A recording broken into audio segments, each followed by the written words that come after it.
donc Philippe, pour commencer cette revue des 2 soirées Saintes et Traits avec les combats que nous n'avions pas pu vous montrer. Myriam Djedidi, qui est ici à l'image, elle est face à Sylvia Lanotte. Qui s'est fait une coupe d'été, hein, Myriam Djedidi. On la comprend avec la chaleur, c'est tout à fait de saison. Nous sommes chez les moins de 50 kg pour un combat K1 en 3 reprises de 3 minutes. Et oui, alors donc Myriam Djedidi, on la connaît. Elle a conservé sa ceinture lors du Muay Thai Attitude des Mureaux. Et puis la voilà en France face. Je dis en France parce qu'elle s'entraîne beaucoup en Suède, hein. Elle va souvent à Stockholm. Là voilà en France, donc face à Sylvia Lanotte. Et Sylvia Lanotte, c'est devenu un petit peu une terreur en France parce que finalement elle a battu Ludivine Lanier, elle a battu Cristina Martinez, l'Espagnole, mais c'était en France qu'elle était venue combattre. Et donc c'est une combattante très très compliquée à boxer, qui fait des choses simples, qui les fait plutôt bien, qui est toujours, vous le voyez, dans cette attitude un peu BF, hein, ça bouge, ça bouge. Là par contre elle vient d'être contrée avec la droite. Ah oui, mais Myriam Djedidi, elle, c'est l'inverse, elle est plus posée, plus dans... Mais c'est vrai que Sylvia Lanotte, elle a cette faculté donc à toujours sautiller comme ça, à se placer. Donc ça lui permet d'être dans l'évitement et dans le jaillissement par contre à d'autres moments.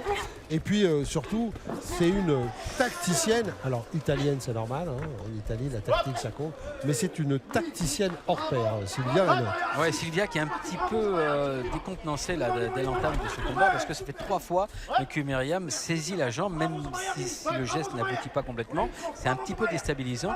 C'est pour ça que tout à l'heure, quand elle a encaissé cette droite, elle a regardé l'arbitre, disant que qu'est-ce qu'on fait là, voilà. Puis là, ça vient encore de se reproduire. Donc Sylvia Lanotte, c'est vrai, Philippe, pour rebondir sur vos propos, elle est issue de cette belle école de la BF Savate. On la voit, les pieds en suspension, toujours donc en mouvement. Facile pour elle d'ajuster sa distance, difficile pour son adversaire d'ajuster la cible. Bref, elle est là, tout à fait dans son style. Un style, c'est vrai, compliqué à décoder, un style complexe à comprendre pour ses adversaires. En tous les cas, Myriam Djedidi a décidé d'entrer, de favoriser la frappe, la percussion plus lourde. C'est son style, hein, Myriam. C'est son style. Il faut juste qu'elle soit vraiment très prudente parce qu'elle renouvelle beaucoup les fautes de saisie. Donc c'est vrai qu'elle s'entraîne aussi en boxe taille et elle a cet automatisme de saisie de jambe. Alors attention, ce serait quand même dommage qu'elle soit pénalisée là-dessus. Ouais, Sylvia Lanotte, juste pour compléter notre propos, hein, Jean-Paul, championne d'Europe et 10 titres mondiaux en savate. Donc elle sait de quoi elle parle, c'est une vraie belle école, une vraie belle formation. Elle sait de quoi elle boxe, oui, c'est ça. Et puis vous le disiez, Jean-Paul, il y a finalement cette opposition de style avec Myriam Djedidi qui, elle, est peut-être un peu moins dans le débit, mais alors beaucoup plus dans la puissance. Elle est plutôt formée Muay Thai, Myriam Djedidi, et d'ailleurs elle combat plutôt en Muay Thai, mais vous voyez, elle vient quand même régulièrement sur le K1, et elle a souvent remporté ses combats grâce justement à cette puissance qu'elle arrive à développer. Ouais, alors Sylvia Lanotte a également combattu en boxe taille, hein, à très haut niveau, mais quand elle est dans les styles K1 sans préhension, donc elle respecte complètement la codification en place. Il faut absolument que Myriam se règle là-dessus. Alors, elle est peut-être. Il n'y a pas que le fait de combattre, il y a aussi le fait de la façon de s'entraîner. Il y a dans certaines salles, on fait un entraînement générique, c'est-à-dire qu'on ne parle pas de boxe taille et on inclut les saisies systématiquement dans les formules de combat, même parfois en préparation d'un combat sans saisie, comme c'est le cas combat K1. Alors c'est vrai que ça peut induire des difficultés d'adaptation et on l'a vu. Alors espérons que Myriam, dans la deuxième reprise, se débarrassera de ses automatismes pour surtout ne pas risquer un point négatif, ce qui serait dommageable parce que pour l'instant on assiste à un combat très équilibré. Bien sûr, Jean-Paul. Mais d'ailleurs, Sylvia Lanotte, quand elle l'a emporté, ce qui n'est pas le cas de Myriam. Hein. Myriam, elle a fait des différences quelquefois beaucoup plus importantes, mais souvent, Sylvia Lanotte, quand elle l'a emporté, elle n'a pas forcément dominé, elle n'a pas été dominatrice au sens où on l'entend à certains moments, par exemple, de la part d'Anissa Meksen. Vous voyez ce que je veux dire?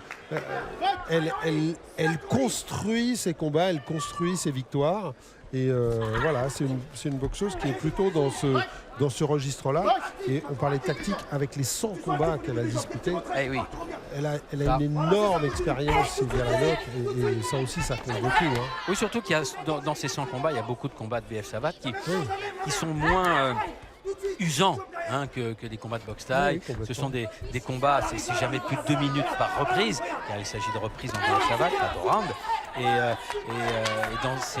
dans ces 100 combats, j'imagine qu'il y a aussi de l'assaut, pas simplement du combat. Et l'assaut, c'est très technique, donc forcément, on est moins entamé physiquement à 36 ans, car Sylvia Lanotte a 36 ans. Et oui, on ne dirait pas, on pourrait lui en donner 10 de moins. Exactement. Grande fraîcheur, c'est tant mieux. Et on a vu les 2 coups de genoux de Myriam Djelidi. On a compris que sa façon de boxer était plus dans la puissance, on l'a bien vu. Hein. Et elle est gênée aussi, Myriam, tout simplement, parce que regardez, avec son débit, Sylvia Lanotte l'empêche finalement, elle, de poser ses techniques. Alors ça, c'est exactement les atouts de l'école BF Savate et qui se sont transposés très facilement au kickboxing et au K1, car on peut exactement se servir des mêmes appuis. C'est la grande force. Et quant à Myriam Djelidi, eh bien, c'est un pari, c'est toujours un pari risqué, c'est-à-dire de se dire, moi je vais prendre des appuis moins mobiles, plus fixes, les pieds plus à plat, mais je vais délivrer davantage de puissance et je peux à terme toucher sévèrement, donc provoquer un knockdown, des points supplémentaires, voire même un KO. Mais si cela n'aboutit pas, eh bien on est bien ennuyé parce qu'on a perdu des points, car on a fait beaucoup moins de touches. Et au final, les juges vont retenir aussi le nombre de touches et l'efficacité globale du combat. Donc à voir. En tous les cas, c'est très très intéressant. Et tout ce qu'on peut noter, Philippe, et ça, je sais que ça va vous faire plaisir, et une fois de plus, on va le mettre en relief, le rythme, la cadence de ce combat féminin, eh bien, c'est quelque chose qu'on ne voit pas tout le temps, notamment chez les hommes. Et Myriam Djelidi, comptez 5. Alors là, c'est quand même... 6. C'est pas le monde 7. À l'envers, parce que bon, si M. Emmanuel Suir la compte, c'est parce qu'il estime qu'elle a été touchée. Mais on ne s'attendait pas à cela à 20 secondes vraiment, de la fin de la deuxième reprise. On analysait les 2 styles et d'un seul coup... et puis, mais comment dire, Sylvia Lanotte n'est pas réputée pour son punch. Hein, c'est pas du tout, non, voilà. Ça n'a rien à voir. Mais voilà, la façon aussi d'avancer de Myriam Djelidi permet des contres efficaces de Sylvia Lanotte. Alors on va le revoir au ralenti, car notre magicien des ralentis, Titix Dubois, ne va pas se priver de nous montrer ce moment essentiel du combat, un combat qui jusqu'à ce moment-là justement était très équilibré. Ouais. Vas-y. Et on va écouter aussi. C'est pas grave, ça y est, c'est pas grave. Allez. C'est simple. Allez, calme-toi. Écoute-moi. S'il te plaît, tu parles avec moi, tu parles avec moi. Okay. Écoute-moi, Mimi, si tu te concentrer sur ce que je t'ai demandé, ton bras arrière, il peut passer. La seule chose, c'est que tu fais trop face à elle. Allez, inspire. Soigneur à l'extérieur. Troisième et dernière reprise, Myriam Djelidi et Sylvia Lanotte. Soigneur à l'extérieur. One time. Regardez. Ah, voilà. Alors, ouais. c'est un peu poussé quand même. Exactement. Il n'y a pas tellement de percussions. Peut-être M. Suir a été un peu vite, mais il a cherché à protéger la combattante. Bon, nous sommes dans la 3e reprise. On le sait, hein, ça va être décisif. Les jambes de Sylvia Lanotte, c'est quelque chose. Ah oui. Ça fait plusieurs fois que le pied est sur la mâchoire de Myriam.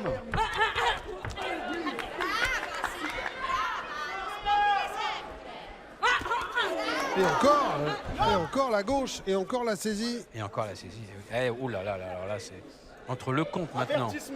Oui, là, ça va pas bien pour Myriam. Ah non, c'est pas du tout, clair et net. pas du tout. Avertissement, saisie répétée. Come with me. Ce qu'on espérait qu'il n'adviendrait pas est advenu parce que quand il y a des saisies répétées, l'arbitre a fait son travail, tout simplement. Oui, puis je pense que Myriam est énervée. Elle est énervée par ce compte qu'elle a encore dans la tête, c'est évident. Elle est énervée par cette gauche qu'elle a prise là juste avant de tenir la jambe de Sylvia Lanotte. Et elle donne par moment l'impression un petit peu d'être désabusée. C'est exactement ça. Myriam Jedidi. Exactement, oui. On la sent beaucoup moins concentrée. Elle qu'on connaît très focus sur ses combats. Ouais, bah là, moins. Hein. Là, elle est un peu... Elle est un peu... Ah, puis vous savez, d'avoir une adversaire comme ça, virevoltante, hein, comme Sylvia Lanotte, au bout d'un moment, ça, on ne sait plus comment attraper, quoi. Hein. Je ne sais pas ce qui s'est passé. Saisi. Première fois que Ouais, Sylvia Lanotte saisit. Sylvia qui a saisi à son tour. Bah voilà, encore. C'est la première fois, donc pour l'instant, pas de conséquences. Un atavisme Muay Thai qui est ressorti. Voilà, c'est des moments importants qui peuvent faire la différence si Myriam fait parler sa puissance naturelle.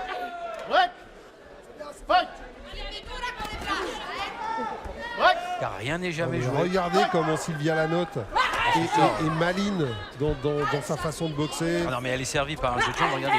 Bon, si on ne regarde que ses pieds, c'est déjà en soi une leçon de boxe. Hein. Les déplacements, les appuis, tout ça, ça en dit long sur sa faculté pour empêcher son adversaire de la toucher.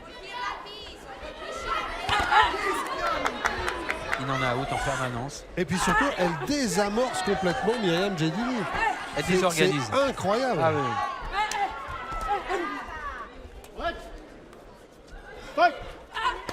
Oh, le back fist, attention. Et on s'explique mieux toutes les victoires de Sylvia Lanotte contre Ludivine Lanier. Deux fois Yolande Alonso, Fanny Ramos, Louane Pimentel. Alors regardez l'avertissement qui vient équilibrer celui donné à Myriam Jedidi, mais enfin il y a toujours ce compte hein, dans la deuxième reprise qui lui pour l'instant n'est pas compensé. Donc on va arriver à la fin, il reste une vingtaine de secondes. Voilà. Si Myriam ne fait pas une action décisive, il forcerait l'arbitre au compte envers Sylvia Lanotte. Je pense que Sylvia devrait remporter ce combat. Même si ce combat est monté hein, en âpreté sur les 2 dernières minutes. Voilà. Allez. Elle n'est pas contente d'elle, Myriam. Bien sûr, on la comprend.